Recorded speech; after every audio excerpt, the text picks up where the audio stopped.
എയുടെ കടന്നുവരവ് വലിയ തോതിൽ തൊഴിലില്ലായ്മ സൃഷ്ടിക്കുന്നു എന്ന് പല പഠനങ്ങളും സാക്ഷ്യപ്പെടുന്നു. മൈക്രോസോഫ്റ്റും ഗൂഗിളും ഈ അടുത്തിടെയായി ഒരുപാട് തൊഴിലാളികളെ കൂട്ടമായി പിരിച്ചുവിട്ടത് ഇതിനൊരു ഉദാഹരണമാണ്. ഇത്തരത്തിൽ ജനങ്ങളുടെ തൊഴിൽ നഷ്ടപ്പെടുന്ന കമ്പനികൾക്ക് മേൽ ഏർപ്പെടുത്തുന്ന ടാക്സ് ആണ് റോബോട്ട് ടാക്സ്. ഒരു വ്യവസായം നല്ല രീതിയിൽ നടക്കുന്നതിനായി ഗവൺമെന്റ് നിരവധി നികുതി ഇളവുകൾ നൽകുന്നു. അതുവഴി തൊഴിലാളികൾക്ക് ഒരു മെച്ചപ്പെട്ട തൊഴിൽ സാഹചര്യം ഉണ്ടാകുന്നു.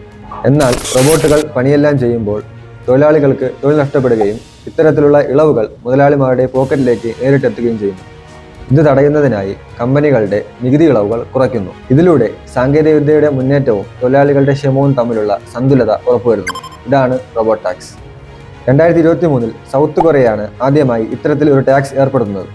ഇത്തരത്തിൽ ഒരു ടാക്സ് അടുത്ത ബഡ്ജറ്റിൽ ഉൾപ്പെടുത്തണം എന്ന ആവശ്യവുമായി ചില പാർട്ടികൾ മുന്നോട്ട് വന്നിട്ടുണ്ട്.